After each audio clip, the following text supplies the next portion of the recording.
सभी पत्रकार बंधुओं को मेरा नमस्कार। इस वक्त देश का लाखों किसान आंदोलनरत है। पंजाब का, हरियाणा का, उत्तर प्रदेश का किसान लाखों की संख्या में दिल्ली की सीमा पर बैठा हुआ है और इस बात का इंतजार कर रहा है कि केंद्र की सरकार उनसे बातचीत करेगी, उनके समस्याओं का समाधान करेगी। एक काला कानून जो केंद्र सरकार के द्वारा जबरन पास किया गया है उसको वापस लेगी। उनका गुनाह यह है कि वो अपने फसल का दाम मांग रहे हैं। उनका गुनाह यह है कि वो अपने फसल का 1.5 गुना दाम मांग रहे हैं। उनका गुनाह यह है कि वो स्वामीनाथन आयोग की रिपोर्ट चाहते हैं कि लागू हो। और उनके साथ व्यवहार क्या कर रही है भाजपा की सरकार? भारतीय जनता पार्टी की सरकार उनके साथ आतंकवादियों जैसा व्यवहार कर रही है। उनको लाठियों से पीटा जा रहा है, उनके ऊपर आंसू गैस के गोले छोड़े जा रहे हैं, इस ठंड में उन पे पानी की बौछारें की जा रही हैं। बुजुर्ग हो, महिला हो, छोटे बच्चे हो, टारगेट करके उनको मारा जा रहा है और उस किसान को आतंकवादी कहा जा रहा है जो किसान आंदोलन पर बैठा है और उसका बेटा सुखबीर सिंह देश की सीमा पर भारत माता के लिए शहीद हो जाता है। शहीद सुखबीर सिंह के पिता को, जो एक किसान है, जो इस आंदोलन में शामिल हैं, भारतीय जनता पार्टी आतंकवादी कहती है। शहीद आजम भगत सिंह के वंशजों को भारतीय जनता पार्टी आतंकवादी कहती है। शहीद उधम सिंह की वंशजों को भारतीय जनता पार्टी आतंकवादी कहती है। हिंदुस्तान की आजादी में मर मिटने वाले पंजाब के सिखों को अपमानित किया जा रहा है, आतंकवादी कह के उनके किसान आंदोलन को अपमानित किया जा रहा है। उनकी भावनाओं को लगातार अपने पैर से कुचलने का काम भारतीय जनता पार्टी कर रही है।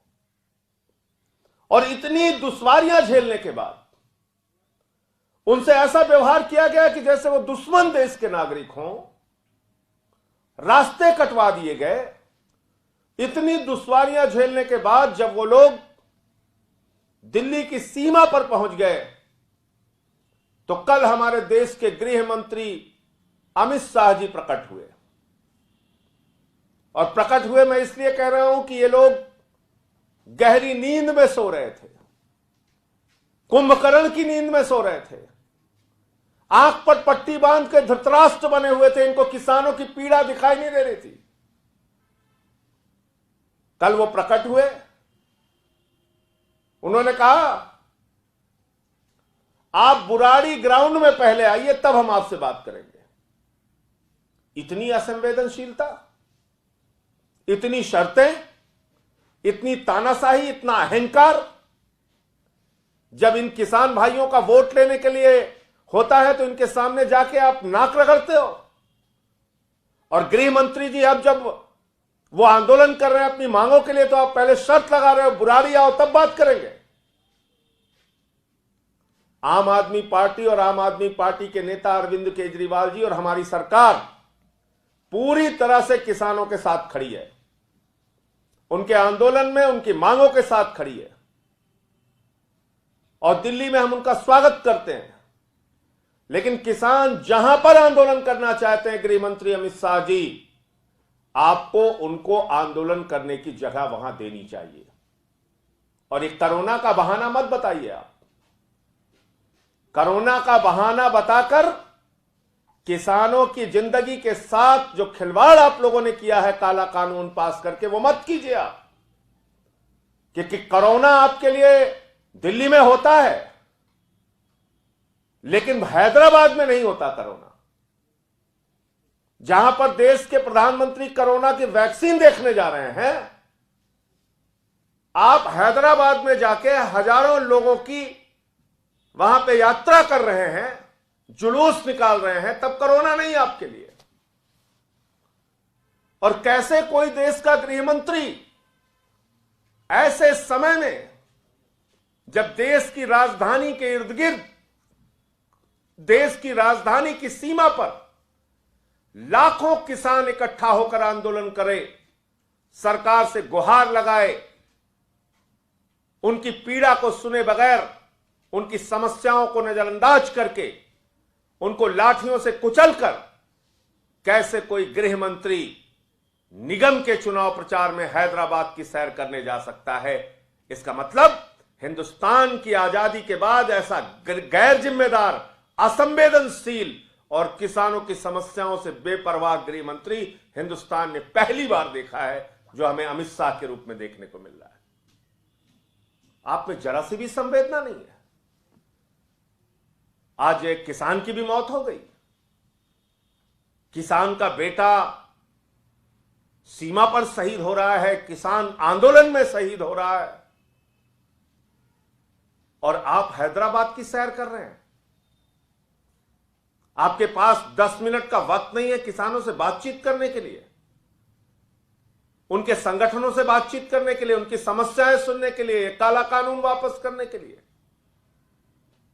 और ये काला कानून मैं बार बार इसलिए कह रहा हूं, जब संसद में भी ये पेश हुआ था तब भी हम लोगों ने इसका विरोध किया था, मुझे निलंबित भी किया गया था उस वक्त, और आरोप लगाया गया था कि मैंने माइक तोड़ा। आज तो गृह मंत्री अमित शाह जी से मैं पूछना चाहता हूं, किसानों की हड्डियां तोड़ी जा रही हैं, कौन निलंबित होगा? आपकी सरकार को कौन निलंबित करेगा? मैंने तो माइक तोड़ा था, आप तो किसानों की हड्डियां तोड़वा रहे हैं, उनको गुंडा कह रहे हैं, उनको आतंकवादी कह रहे हैं। आदित्यनाथ का एक मंत्री है, वो कह रहा है किसान गुंडे हैं। आप कल्पना कर सकते हैं कैसे हैं ये लोग, जो अपने देश के अन्नदाता को आतंकवादी कहते हैं, जो अपने देश के अन्नदाता को गुंडा कहते हैं, जो शहीद आजम भगत सिंह और शहीद उधम सिंह के वंशजों को आतंकवादी कह के संबोधित करते हैं, उन लोगों को आतंकवादी कहते हैं जिनका बेटा देश की सीमा पर भारत माता की रक्षा करने के लिए शहीद हो रहा है। और इन सब चीजों से बेपरवाह होकर देश के गृह मंत्री अमित शाह हैदराबाद में निगम का चुनाव इतना महत्वपूर्ण है इनके लिए? किसान की पीड़ा महत्वपूर्ण नहीं, किसान के मुद्दे महत्वपूर्ण नहीं, किसान की समस्याएं महत्वपूर्ण नहीं? तो अमित शाह को अपने सारे कार्यक्रम रद्द करके पहले किसानों की समस्या का समाधान करना चाहिए। इसके बाद आपकी ये नौटंकी जो आपने कल आके किया कि आप यहां आइए, हम किसी भी समय बात करने के लिए तैयार हैं, ये सब नाटक से काम नहीं चलेगा। किसान को उसके मुद्दे का समाधान चाहिए। और आज जिस तरीके से प्रधानमंत्री जी ने वक्तव्य दिया और उन्होंने इस बिल की तारीफें की हैं, उससे स्पष्ट है कि भारत सरकार की मंशा, मोदी सरकार की मंशा, गृह मंत्री की मंशा, अमित शाह की मंशा किसानों के समस्याओं का समाधान करने की नहीं है, उनके साथ खिलवाड़ करने की है, उनकी भावनाओं के साथ खिलवाड़ करने की है, उनको लाठियों से पिटवाने और आंसू गैस के गोले उनके ऊपर बरसाने से है। मुझे इतनी बात कहनी थी। आप लोगों का कोई प्रश्न हो तो आप पूछ सकते हैं। Thank you.